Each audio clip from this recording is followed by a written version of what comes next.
NFL fans, welcome back to a brand new episode of the J All Day Sports Show. We're going to go over my final picks for the 12 remaining games for Week 13. We had 4 games over Thanksgiving, and on Friday, we swept it 4-0. And guess what, guys?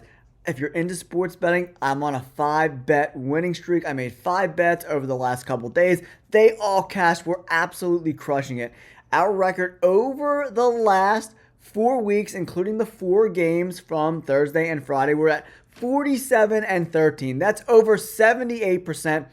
I am the best on YouTube at picking games in the NFL. It's not even close. That's why you have to like and subscribe to this channel. We're closing in on 12,000 subscribers. Thank you guys so much. Let's get into these last 12 games for Week 13. All right, NFL fans, Week 13, let's get into these final picks.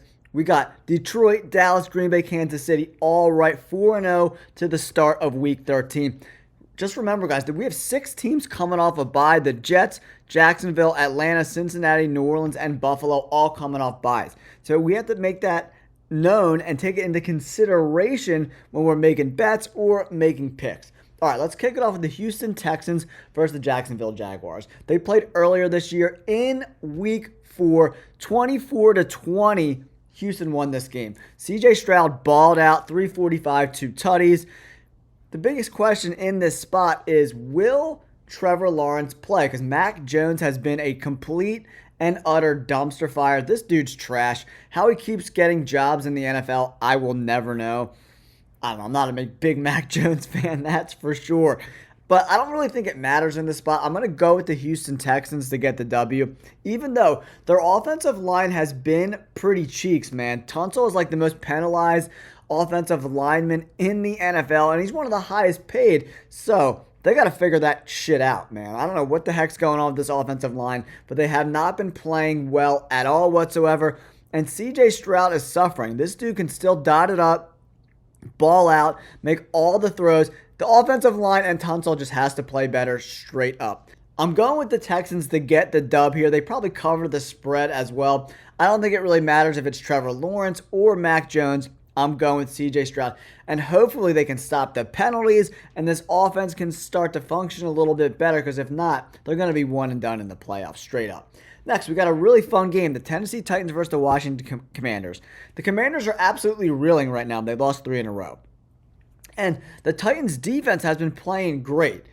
They're really good on third down. They're really good in the red zone. So the Commanders really struggle to kick field goals. Their kicker absolutely stinks. I think they put him on IR and brought in another guy after those terrible, terrible kicks last week. So that kicking game is a huge concern of mine. That's why I'm flipping my pick. I'm going with the Tennessee Titans to get a W here, guys. Here's why. Will Levis has been great over the last 3 weeks. He's got over 700 yards passing, and he's completing around 68% of his passes. That is great. If you're an NFL quarterback and you can complete over 65% of your passes, you can have success in the NFL. And Will Levis has kind of flipped the script. Calvin Ridley's playing a lot better. And with a pretty stingy defense, I think the Commanders lose 4 games in a row. I think that the best bet, maybe of this weekend, is taking the Titans in plus 6 points, guys. And if you put them in a teaser, tease it up to like 9, 12, 13 points. It's a no-brainer. I think it's going to be a field goal type of game. I like the Titans in this spot. All right, now let's move on to the Seahawks at the Jets. I've been going back and forth on this game all week for me. But this is kind of a Geno Smith revenge game. I'm sure he wants to, stick it to the Jets a little bit here in this spot. But Seattle's offensive line continues to struggle. I think Geno Smith got sacked 5 times again last week, so they're not very good. But the Jets team is just poorly coached. They're just not like a fundamentally sound football team. Aaron Rodgers is the dink and dunk king. There are a lot of games where they're averaging more running the ball than Aaron Rodgers is throwing it, and I don't think that dink and dunk strategy is going to work really well against this Seattle defense. So I originally went with the Jets because they're coming off a bye, and I think they had a chance to steal this game. But I'm going with the Seahawks to get the W here. I think Geno Smith will be a little bit better.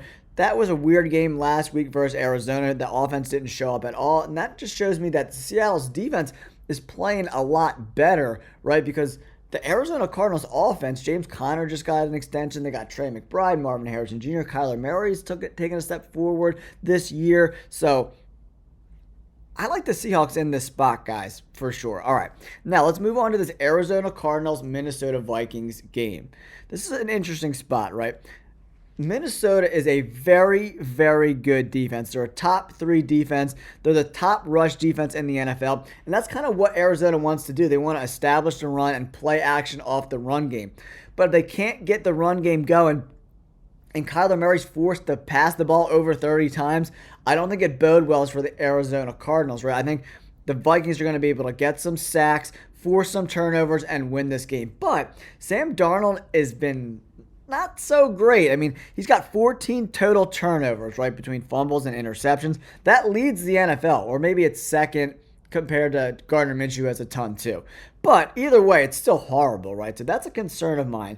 Luckily for Minnesota, Arizona's defense is not very good. So I'm going to go with the Minnesota Vikings and that high-powered offense. Aaron Jones, Addison, Hawkinson, Justin Jefferson. And I think Sam Darnold will do just enough to get the victory here. I'm going with the Minnesota Vikings. All right, next up, guys, we got a really tough division game between the Pittsburgh Steelers and the Cincinnati Bengals. The Steelers' offense has regressed considerably. They're one of the worst red zone scoring offenses in the NFL, only at like 44.7%. That's awful. But on the flip side, the Bengals' red zone defense is terrible as well. For me, I like Joe Burrow to get it done offensively. It started with that Giants game where I saw some cracks in this defense that was very, very beatable, right? So I think Chase Brown could potentially have a pretty big game here, man. And with Higgins and Jamar Chase, and Joe Burrow's playing some of the best football of his career right now. So as long as this defense doesn't completely allow Pickens and the Steelers offense to ball out, I like the Bengals in this spot to get a W, and the Pittsburgh Steelers continue to reel. That offense has regressed a little bit. So has the defense. I like the Bengals in this spot. Next up, we got the LA Chargers at the Atlanta Falcons. I originally picked the Falcons because I thought the offense would be able to get it done, but the more research I've done, the more I'm leaning towards the Chargers. The Chargers have to be a little bit better in the second half. They're one of the worst scoring teams in the NFL in the second half. But luckily for them, they're playing an Atlanta Falcons defense that only has, 10 sacks this year? It's been awful. That's the least amount of sacks through 11 games in Atlanta Falcons history. That's how horrible the pass rush has been for the Atlanta Falcons. That's why the Chargers and their great defense will do just enough on offense. Justin Herbert and Ladd McConkey will get it done. I'm going with the Chargers in this spot. Next up, we have the Indianapolis Colts at the New England Patriots, right? Jonathan Taylor has really regressed the last couple weeks. That's because there's big injuries to the offensive line of the Colts. The center and starting right tackle are out in this game. I'm picking an upset. I'm going with the New England Patriots and Drake May at home to get a W here. Anthony Richardson in the cold in New England. I'm smelling some turnovers, guys. They're not going to be able to run the ball with all the injuries on the offensive line. They're thin at the wide receiver position as well. I'm going with the New England Patriots to get an upset victory here. Now we move on to the Buccaneers at the Carolina Panthers. Bryce Young is 2-1 in his last 3 games, and he's played a lot better because their offensive line is actually pretty good in Carolina. It's the defense that's been really bad. They're giving up 30 points per game. I don't think they're going to be able to slow down Baker Mayfield and Bucky Irving and Mike Evans. I really like the Tampa Bay Buccaneers to get a W in this spot. I might actually take the Buccaneers and -6 for my bets this week. I'm really considering that. But I think the Buccaneers are a great parlay piece. I think they get it done. Baker Mayfield's kind of put this team on their back. The Panthers have been playing better, but they just don't have the star power, especially at the wide receiver position, to really make a dent in this NFC South. So I'm going with Baker Mayfield. I think the Buccaneers can go on a run and be knocking on the heels of the Atlanta Falcons for that division title because I think the Falcons lose in this spot. So I'm going with the Buccaneers, guys. All right, we're still in the afternoon slates. LA Rams, New Orleans Saints. I've been going back and forth on this game as well. The offensive line has been a little disappointing for me for the Rams, and so has the defense. The D-line has actually been okay. Jared Verse has been a beast this year. But the Saints are coming off a bye, and the Rams have really struggled against running backs, right? They're 5th in giving up yards to running backs and 11th in running backs catching passes. So they've been awful. They've been giving up tons of yards to the running back through the air and on the ground. I think Alvin Kamara has a big game, and I think the Saints steal one late, like a 2017 23-20 type of game. I'm going with the Saints at home. It's always tough to play there. And the Rams offense, they got the big guys, Puka Nacua and Cooper Kupp, but Cooper Kupp looks like he's lost a step in my opinion, so I'm going with the Saints here. All right, NFL fans, next up we have my favorite game of the week, the biggest game of the year for my Birds. Let's go, Birds! Let's go! Eagles at the Ravens. Is this a potential Super Bowl preview? The Birds and the Ravens. The Birds are battling this weekend. Who's going to win? Is it going to be the Eagles or the Ravens? We got two of the best rushing offenses in the NFL. The Eagles defense has been playing considerably better than the Ravens. It looks like Devontae Smith is probably going to play in this game. I'm going with the Eagles to win in this spot. I don't think the Ravens have enough on defense to handle Devontae Smith, Saquon Barkley, Dallas Goedert, and A.J. Brown. They just don't. I like Kyle Hamilton and Lattimore. I think they're going to be okay. But I just love the Philadelphia Eagles in this spot. I think Saquon Barkley balls out not only on the ground, but catching balls out of the backfield. I really like A.J. Brown in this spot. I think Devontae Smith could also have a very, very big game.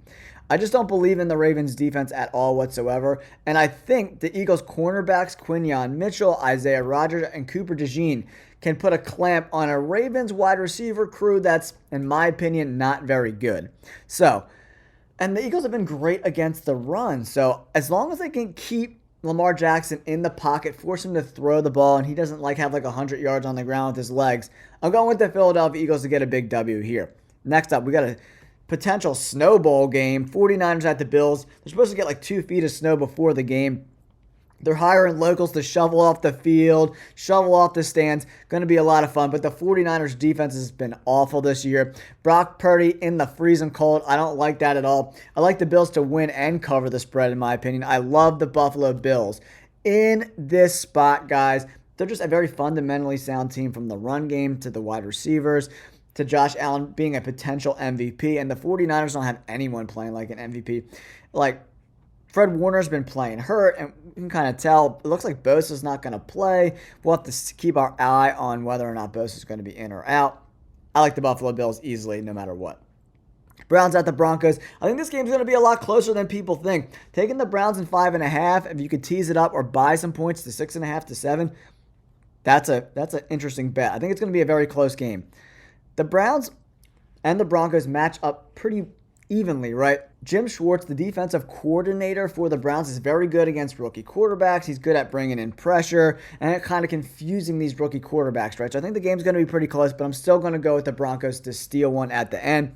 That's my picks for Week 13. Don't forget to like and subscribe. I hope you and your family had a great Thanksgiving. Peace.